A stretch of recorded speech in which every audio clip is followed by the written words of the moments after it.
Are there any new ideas in vegan activism, vegan politics? Yes and no. In the last 5 years, I can say the big debate ideologically on an abstract level of political theory has maybe been abolitionism versus the citizenship approach. Something just fell off my desk. Don't worry about it. Keep rolling. No take two. All right. And on the level of street activism, on the level of public outreach, education, and activism in a narrow sense, an applied sense, the dispute has actually been about pamphlets, whether or not pamphlets are effective or ineffective as a way of creating a vegan world. It may sound like a ridiculous simplification to you, but please take this example into consideration. Direct Action Everywhere, DXE, they were founded with a mandate of challenging, overcoming, and moving beyond the pamphlet-giving paradigm. Their founder, Wayne Seong, years of bitter experience, discovered that handing out pamphlets on a university campus was a completely ineffective way of getting people interested in veganism or converting them to veganism. On an intuitive level, we can all sympathize with that. His conclusion was to found a new movement in veganism that was strictly defined by and guided by the findings of the social sciences. His clear opposition would be animal charity evaluators, ACE, and to some extent Mercy for Animals. And they, for their part, deeply believe that handing out pamphlets is effective and that they can prove it through social science research, and that social science research will vindicate their claims that if you donate $1,000 to them, they will take that money and print so many pamphlets, and then they can measure as a real scientific metric how many new people will convert to veganism, because there's a predictable relationship, the number of dollars, the number of pamphlets, they're handed out on a university campus, and then the number of new people who will become vegan. Now, I'll give a link to an article below this video. In that article by Nathan Harrison, actually the scientific conceits of pretty much all sides are destroyed. But it's interesting, we have these two opposite extremes that really depart on the issue of pamphlets. And even though they're at opposite extremes on this issue, they both feel that the findings of social science research can and will and should define the future of veganism as a movement. Interesting. It's anything positive come out of that debate. Or the debate of the abolitionists versus the citizenship approach people. Oh my God, it's absurd. I mean, what's come out of it is that all vegans have learned that it's incredibly hard to get 5 vegans to work together in an organization. And Direct Action Everywhere is itself a fascinating example of that. Direct Action Everywhere originally proclaimed themselves to have no centralized organization. They proclaimed that they would be a totally horizontal organization. Totally horizontal. No vertical, no hierarchy is basically what this means. That nobody was giving orders and no one was taking orders. Now, I was one of many people on the internet pointed out that was a lie. That was never true. There was one self-appointed dictator for life, Wayne Seong, and his girlfriend. And they were the king and queen, and everyone had to follow their orders. And there were different chapters in the structure, but some chapters were more equal than others. And whenever they had a problem, for example, they had a number of sex scandals, they would then be challenged by the public or their members, say, oh, well, what are you doing about this sex scandal?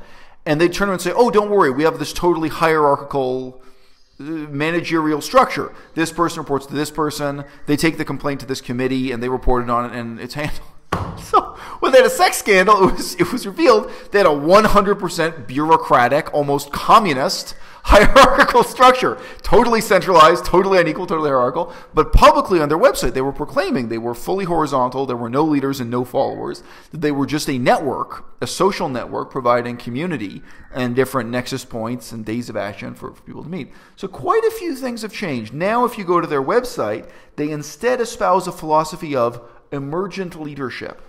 And they more transparently than ever admit that yes, they are a group with leaders and followers, and that Chicago has more decision-making power than Texas. Needless to say, Chicago has more decision-making power than someone in Africa or Thailand or what have you. So they've had to fess up They've had to reform their approach and their strategy towards these things. So look, no doubt, looking over the new ideas that have come and gone in veganism in the last 5 years. If we go back 10 years, I've made videos about this before, we really saw the dying away of the anarcho-primitivist approach. That was huge back in 2001.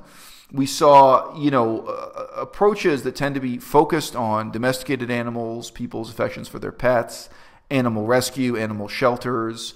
We found the rise of the anti-speciesist approach of trying to construe the struggle of veganism as parallel to the abolition of slavery, equality for black people being construed as equivalent to equality for animals.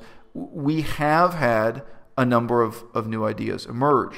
But I think when you look at the rise and fall of each of those disputes, for example, there was a very passionate debate between Gary Francione and Direct Action Everywhere. When he was challenging them on their belief, they subscribed to temporarily. Direct Action Everywhere subscribed to the same idea that Mercy for Animals subscribes to, that vegans should not preach veganism and should not even use the word vegan.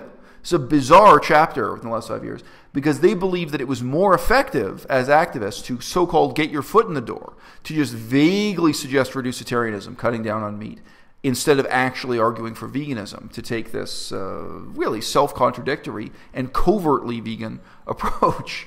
And so anyway, I just mentioned that was a very dramatic debate where Gary Francione challenged him on that. If you check the article with the link below this video, you'll actually find the evidence-based argument for that is deeply flawed. It has always been misleading. There never has been a social science rationale for the just get your foot in the door approach, the pro-reducitarian approach and the crypto-vegan approach, as opposed to being honest and open and direct with people that you're about veganism and ecology and animal rights and what have you. In looking at the rise and fall of all of these ideas, whether ideological or pragmatic, whether they're about the style of education and outreach or more in terms of political theory, I think anyone can see that by far the most successful groups have been the groups that are totally outside of these debates. Probably, the single greatest success now very late in his career is McDougall. Dr. McDougall with his diet books, and he's actually created a durable foundation for public education, engaged in promoting his particular form of low-oil, low-fat, starch-based vegan diet. It's incredibly effective, it's incredibly influential, and it's also esteemed. It also has public trust, right? And that's something that's hard to qualify, pardon me, hard to quantify. But, how do people regard you if what you're known for, if what you're appearing on the news for is screaming like a maniac in a Taco Bell because you're morally opposed to people eating meat, which is what DXE does, their disruption method. Yes, they get press coverage, but this isn't building trust, cooperation. This isn't building esteem. As opposed to, McDougall does get on TV from time to time and on the radio and what have you. But at this point, he's big enough that he has his own events, his own conferences, and of course published his own books for many, many years. How is he perceived by the public, and what is the case he's making? How is it advanced? Now, ethical veganism is a tiny fragment of his approach to veganism. He does actually espouse ethical veganism, but it's in there almost as a footnote.